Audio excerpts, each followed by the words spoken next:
పారిజాతం మాలిని మాటల ద్వారా దీప గురించి గుండె పగిలే నిజాన్ని తెలుసుకున్న కార్తీక్ అసలు ఇదంతా ఎలా జరగబోతుందనేది ఈ వీడియోలో తెలుసుకుందాం. వీడియో నచ్చితే తప్పకుండా లైక్ చేయండి. దక్షిణామూర్తి గుడిలో శాంతి హోమం జరిపిస్తూ నా కూతురు సుమిత్ర, నా అల్లుడు దశరథ, వాళ్ళ కూతురు జ్యోత్స్న పేరు మీద యాగం జరిపిస్తున్నాను. ఈ హోమం వాళ్ళకంతా మంచి జరగాలి అని చెప్తూ ఉంటాడు.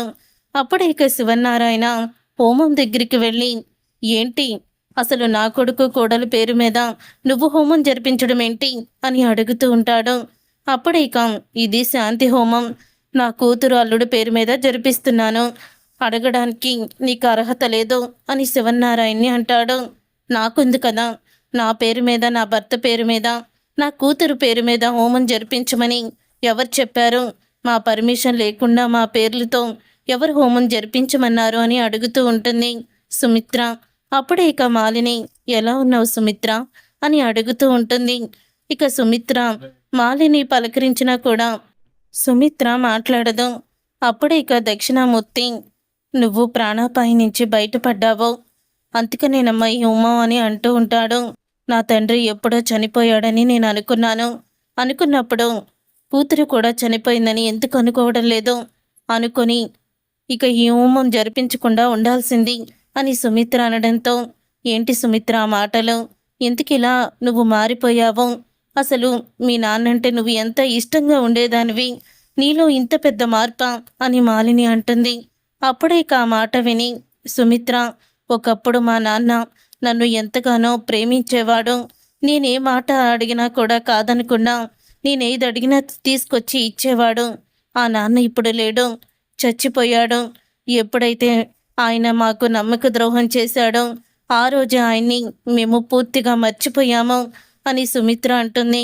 మావయ్య గారు, మనం వచ్చిన పని చేసుకొని వెళ్ళిపోదాం, వీళ్లతో మనకి మాటలేంటి, పరాయి వాళ్ళతో మాటలు మాట్లాడుతూ ఉంటే ఎలా కుదురుతుంది? దర్శనం టైం అయిపోతుంది, దర్శనానికి వెళ్దాం పదండి అని చెప్తూ ఉంటుంది. అప్పుడే సుమిత్ర, పదమ్మ సుమిత్ర, నీకు ఈ వ్యక్తులంటే ఇష్టం లేదని నాకు తెలుసు, కానీ నువ్వు వచ్చావని నీ వెనకాలే వచ్చాము, పద వెళ్దాము అని శివనారాయణ అంటాడు. ఈలోగా దీప ప్రసాదం తీసుకొని గుడికైతే వస్తుంది. వచ్చిన తర్వాత అప్పుడే ఇక దీపని చూసిన మాలిని, ఈమె ఎవరు అని అడుగుతూ ఉంటుంది దక్షిణామూర్తిని. ఇంకెవరమ్మా, శివనారాయణ మనవడి భార్య, అంటే కూతురు కొడుకు కార్తీక్ ఉన్నాడు కదా, వాడి భార్య అని చెప్తూ ఉంటే, అదేంటి, జ్యోత్స్నాకి కార్తీక్కి పెళ్లి చేయాలని వీళ్ళు చిన్నప్పుడే అనుకున్నారని తెలిసింది, మరి వీళ్ళిద్దరూ ఎలా పెళ్లి చేసుకున్నారు అని మాలిని అడుగుతుంది దక్షిణామూర్తిని. అదే నాకు అర్థం కాలేదమ్మా, కానీ పూర్తిగా ఇంట్లో విషయాలు ఏమీ కూడా తెలియడం లేదు కదా, మరి తెలియనప్పుడు మనం ఎందుకు మాట్లాడమేనని నేను మాట్లాడలేదు, ఏదో ప్రేమించిన బాపత అయి ఉంటుంది అని అంటూ ఉంటాడు దక్షిణామూర్తి. కానీ సుమిత్రలో ఏ మార్పు రాలేదు మావయ్య, సుమిత్ర ఇప్పటికీ కూడా మిమ్మల్ని అలాగే దూరం పెడుతుంది, అసహించుకుంటుంది అని అనడంతో ఇక ఆ మాట విని అప్పుడే ఇక ఇలా అంటూ ఉంటాడు దక్షిణామూర్తి, తను నా కూతురు కదమ్మా, తను నన్ను అసహించుకున్నా పర్వాలేదు, ఈ కుటుంబాన్ని వాళ్ళకి దగ్గర చేయాలని నేను చూస్తున్నాను, అందుకనే కదా మనం ఎంత దూరం వెళ్ళామో నీకు తెలుసు అని దక్షిణామూర్తి అయితే చెప్తాడు.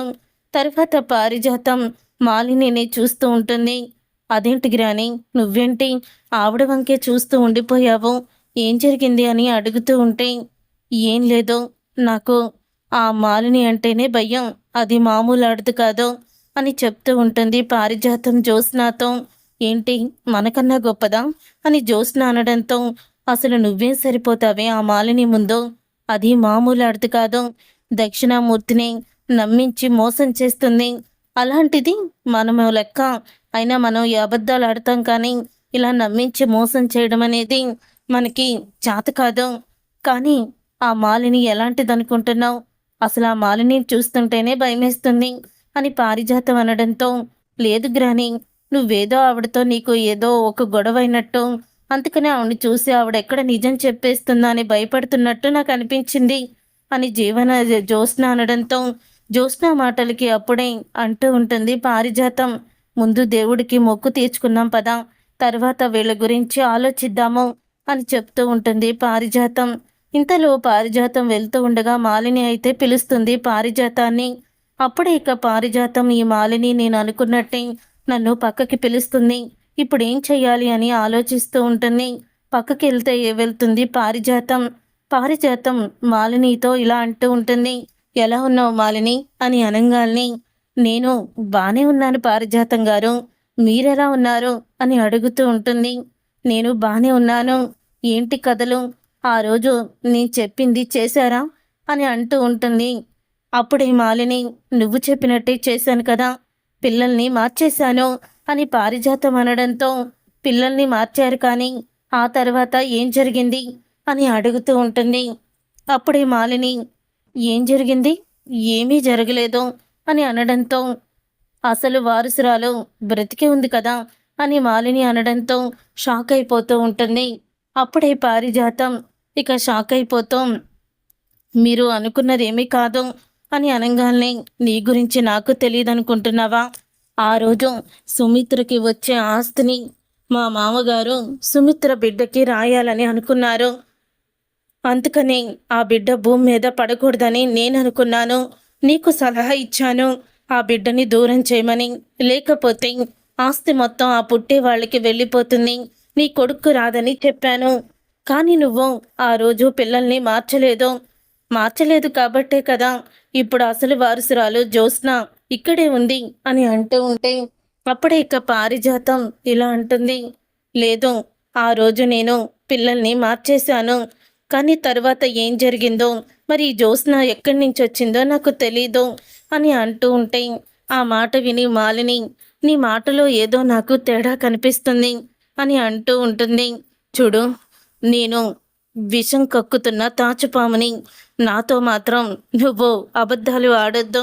ఆడావంటే తరువాత నువ్వు చెప్పింది అబద్ధమని తెలిస్తే వెంటనే నీ మీద బుస కొట్టి నిన్ను కాటు వేస్తాను, నీ బండారం మొత్తం కూడా బయట పెడతాను, గుర్తుందా అని అడుగుతూ ఉంటే, గుర్తుంది, నువ్వెలాంటి దానివో నాకు తెలుసు కదా అని పారిజాతం అంటూ ఉంటుంది.